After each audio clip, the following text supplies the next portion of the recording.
கிளாஸில் நம்ம என்ன பார்க்க போகிறோம்னா ஸ்ட்ராட்டஜிக் மூவ்ஸ். டெக்னிக்கலாக எப்படி ஒரு கேமை விளையாடுறது, ஐடியாஸ் எப்படி நம்ம கண்டுபிடிக்கிறது, புது புது ஐடியாஸை. ஸோ டெக்னிக்கல்ஸ் கற்றுக்க போகிறோம். செஸ்ஸில் எப்படி டெக்னிக் மூவ்ஸ், அதாவது ஸ்பெஷல் மூவ்ஸ், இது பேர் ஸ்ட்ராட்டஜின்னு கூட சொல்லலாம். இந்த மாதிரி ஸ்ட்ராட்டஜிஸ் கண்டிப்பாக செஸ்ஸில் தேவை. ஸோ இந்த ஸ்ட்ராட்டஜிஸ் உங்களுக்கு தெரிஞ்சதுன்னா, இந்த ஐடியாஸ் உங்களுக்கு தெரிஞ்சதுன்னா செஸ் விளையாடுறதுக்கும் உங்களுக்கு ஈஸியாக இருக்கும், யோசிக்கிறதுக்கும் உங்களுக்கு ஈஸியாக இருக்கும். அதனால தான் இப்போ நம்ம இந்த டாபிக் படிக்க போகிறோம். இந்த டாபிக் நேம் என்னென்னா பின். ஒரு பீஸை எப்படி பின் பண்ணுறது. ஸோ இந்த டாபிக் நேம் என்ன, பின். ஸோ செஸ்ஸில் இனிமேல் நம்ம வந்து சில டாபிக்ஸ்லாம் கவனிக்க போகிறோம். அந்த டாபிக்ஸ்லாம் நல்லா கற்றுக்குவாங்க. அதில் வந்து ஃபுல்லாக ஐடியாஸ், டெக்னிக்ஸ் எப்படி செஸ்ஸை வந்து ஈஸியாக யோசிக்கிறதுக்கு நமக்கு ஹெல்ப் பண்ணும் அதெல்லாம். ஸோ இப்போ நம்ம பார்க்க போகிற டாபிக் நேம் என்ன, பின். ஸோ இப்போ ஒயிட் கிட்ட ஒரு கிங் இருக்குது, ஒரு ரூக் இருக்குது. ஸோ பிளாக் கிட்ட கிங் இருக்குது, பிஷப் இருக்குது. எல்லாமே ஜஸ்ட் எக்ஸாம்பிள் தான். ஸோ நம்ம எங்கன்னா அரேஞ்ச் பண்ணிக்கலாம். ஸோ நல்லா கவனிச்சிக்கணும். ஸோ இப்போ ஒயிட்டோட மூவ்ல இந்த ரூக் இங்கே இருக்கா, இந்த ரூக் எடுத்து இங்கே வச்சோம்னா ரூக் அட்டாக் தி கிங். இதுக்கு பேர் என்ன, சப்ஜெக்ட் என்ன, செக். ஸோ இதோட சப்ஜெக்ட் என்ன, செக். ஸோ அப்போ என்ன பண்ணுவாங்க, கிங்கை ஈஸியாக காப்பாற்றிருப்போம். கிங் எடுத்து இங்கே ஒரு ஸ்டெப் வச்சுருவாங்கன்னா கிங்கை காப்பாற்றிடும். ஸோ இதில் அட்வான்டேஜ் எதுவுமே இல்லை.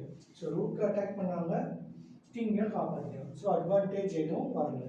ஸோ இப்போ பார்த்தீங்கன்னா, ஸோ ரூக் இப்போ இங்கே இருக்குது, இதே ரூக் எடுத்து இங்கே வைக்கிறாங்க.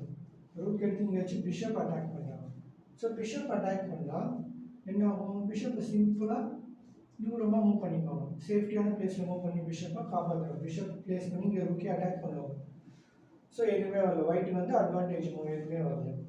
ஸோ இப்போ நம்ம என்ன படிக்க போகிறோம்னா பின். ஸோ இந்த டாபிக் நம்ம கற்றுக்கிட்டோம்னா அதனால் என்ன யூஸ்ன்னு பார்த்தீங்கன்னா, இப்போ இந்த ரூக் எடுத்து இங்கே வைக்கிறாங்க. ஸோ ரூக் எடுத்து இங்கே வைக்கிறாங்க, நல்லா கவனிங்க. ரூக் எடுத்து இங்கே வச்சுன்னா என்னாச்சு, rook attack the bishop. If bishop நம்ம இங்கேருந்து மூவ் பண்ண முடியுமா, முடியாது. ஏன்னா இது மூவ் பண்ணோன்னா என்ன ஆகும், செக் வரும். ஸோ இதுக்கு பேர் தான் பின். ஸோ ஆப்போனண்ட் ஒரு மூவ் விளையாடும்போது நம்ம பீஸை ஆக்டிவாக விளையாட முடியல, நம்ம பீஸை அந்த இடத்துல மூவ் பண்ண முடியலன்னா அதுக்கு பேர் தான் பின். ஆப்போனண்ட் என்ன பண்ணுறாங்க, நம்ம பீஸை பின் பண்ணுறாங்க, மூவ் பண்ண முடியாத மாதிரி நம்ம பீஸை வந்து கண்ட்ரோல் பண்ணுறாங்க. ஸோ இந்த சப்ஜெக்ட் இதுக்கு பேர் தான் பின்.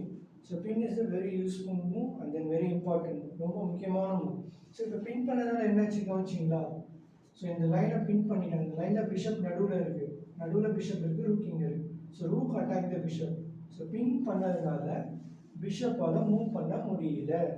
ஸோ இப்போ பிளாக் ஒரு மூவ் விளையாடி ஆகணும். இருக்கிறதே 2 பீஸ் தான் போர்டு, கிங் ஒன்று, பிஷப் ஒன்று, 2 பீஸ் தான் இருக்குது போர்டில். ஸோ ஒரு மூவ் பிளாக் வந்து இப்போ விளையாடி ஆகணும். பிஷப்பை நகர்த்த முடியாது. வேறு என்ன ஆப்ஷன் இருக்குது, கிங்கை மட்டும்தான் நகர்த்த முடியும். ஸோ என்ன பண்ணுறாங்க, கிங்கை எஸ்கேப் பண்ணுறாங்க. கிங்கை ஒரு ஸ்டெப் மூவ் பண்ணால் இப்போ கவனிச்சிங்கன்னா ரூக்கில் என்ன பண்ணலாம், பிஷப்பை கட் பண்ணலாம். ஸோ இப்போ பாருங்கள், சிம்பிளாக எத்தனை பாயிண்ட்ஸ் கிடச்சிது, 3 பாயிண்ட்ஸ் கிடச்சிருக்கு. எதனால் கிடச்சிது, எப்படி கிடச்சிது, பின்னுன்ற ஒரு டாபிக் நமக்கு தெரிஞ்சதுனால இந்த 3 பாயிண்ட்ஸை நம்ம ஈஸியாக கெயின் பண்ணுவோம். இதே பின் டாபிக் தெரியல நம்ம என்ன பண்ணியிருப்போம், ரூக் எடுத்து செக் வச்சுருப்போம், கிங் அட்டாக் பண்ணோம் அப்படின்னு நினச்சிட்டு கிங்கை காப்பாற்றுவாங்க. ரூக் எடுத்து பிஷப் அட்டாக் பண்ணுவோம், பிஷப் அட்டாக் பண்ண என்ன ஆகும், பிஷப்பையும் காப்பாற்றுவாங்க. ஸோ அதே பின் பண்ணதுனால இந்த பீஸ் ஈஸியாக கிடச்சிது. ஸோ இந்த டாபிக் நேம் பின். ஸோ இதை நல்லா கவனிச்சுக்கோங்க. இது ஃபஸ்ட் டைம் பார்க்கும்போது உங்களுக்கு புரியலனாலும் கவலை இல்லை, திரும்ப போட்டு பாருங்கள், வீடியோவை போட்டு பார்த்தீங்கன்னா கண்டிப்பாக உங்களுக்கு புரியும். ஸோ இப்போ இதில் இன்னொரு மாடல், இப்போ இன்னொரு எக்ஸாம்பிள் வைக்கிறேன், அதையும் கவனிச்சுக்கோங்க. ஸோ இப்போ கிங் இங்கே இருக்குது, ரூக் இங்கே இருக்குது, பிஷப் இங்கே இருக்குது வச்சுக்கோங்க. ஆல்ரெடி இப்போ நம்ம ஒரு சம் பின் எக்ஸாம்பிள் பார்த்தோம். ஸோ இந்த சம்மையும் ஜஸ்ட் இது செகண்ட் சம் எக்ஸாம்பிள் 2 இதை பார்த்துக்கோங்க. இப்போ நம்ம என்ன பண்ண போகிறோம், ரூக் எடுத்து வச்சுன்னா என்ன, அட்டாக், ரூக் அட்டாக் கிங் என்ன வரும், செக்கு தான் வரும், கிங்கை காப்பாற்றிடுவாங்க. ஸோ அப்போ கிங் காப்பாற்றிடுவாங்களா.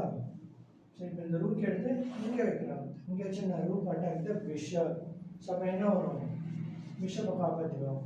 என்ன கிடச்சிதா, எதுவுமே கிடைக்கல, எதுவுமே அவுட் பண்ண முடியல ஒயிட்டால். ஸோ அதே ரூக் இப்போ இங்கே இருக்கும்போது இந்த லைனில் வேணும். அப்போ இந்த லைனில் ரூக் பிஷப் கிங். ஸோ ஒரே லைனில் இருக்கு பார்த்தீங்களா. ஸோ இப்போ பிஷப்பை நகர்த்த முடியாது. ஸோ ஒன்லி ஆப்ஷன் பிளாக்கு என்ன, கிங்கை மட்டும்தான் நகர்த்தி ஆகணும். ஸோ கிங்கை எஸ்கேப் பண்ண மூவ் பண்ணுறாங்க. ஸோ மூவ் பண்ணோன்னு என்னாச்சு, ரூக் கேப்சர் பிஷப். ஸோ எத்தனை பாயிண்ட்ஸ் கிடச்சிது, 3 பாயிண்ட்ஸ் கிடச்சிருக்கு. ஸோ இப்போ நம்ம பின் டாப்பிங்கில் 2 சம் எக்ஸாம்பிள்ஸ் பார்த்துருக்கோம். பின் டாப்பிக்கில் 2 சம் பார்த்துருக்கோம். இந்த 2 சம்மை நல்லா ப்ராக்டிஸ் பண்ணிப்பாரு. ரொம்ப சிம்பிள் தான், ஈஸி தான். இப்போ ரூக் எடுத்து இங்கே வைக்கிறோம். ஸோ இதுக்கு பேர் தான் பின். ஸோ இந்த இடத்துல பிஷப் மட்டும் இருக்கணுமா அவசியம் கிடையாது. சப்போஸ் ஃபார் எக்ஸாம்பிள் இப்போ பார்த்தீங்கன்னா நைட் கூட வச்சுக்கலாம். இப்போ நம்ம நைட் வச்சா என்ன, இதுக்கும் பேர் பின் தான். So rook knight king. So நைட்டால் மூவ் பண்ண முடியும். மூவ் பண்ணால் என்ன வரும், செக் வரும். ஸோ அப்போ இது பின் தான். ஸோ இதுதான், இது ஜஸ்ட் எக்ஸாம்பிள் தான். ஸோ பின் பண்ணால் நமக்கு அந்த பீஸ் கிடைக்கும். நம்ம ஆப்போனன்ட் பீஸை பின் பண்ணோம்னா ஆப்போனண்ட்டால் அந்த பீஸை மூவ் பண்ண முடியாது. ஸோ அதுக்கு பேர் தான் பின். ஸோ அந்த டாபிக் நேம் என்ன, பின். எல்லாம் ஜஸ்ட் ஒரு சிம்பிள் எக்ஸாம்பிள் தான். இது 2-3 வாட்டி நீங்கள் போர்டு அரேஞ்ச் பண்ணி பீசஸ் வச்சு ப்ராக்டிஸ் பண்ணிங்கன்னா கேம் விளையாடும்போது உங்களுக்கு ஈஸியாக இருக்கும். ஸோ நெக்ஸ்ட் கிளாஸில் நம்ம வேறு ஒரு டாப்பிக்கில் மீட் பண்ணலாம். So thanks.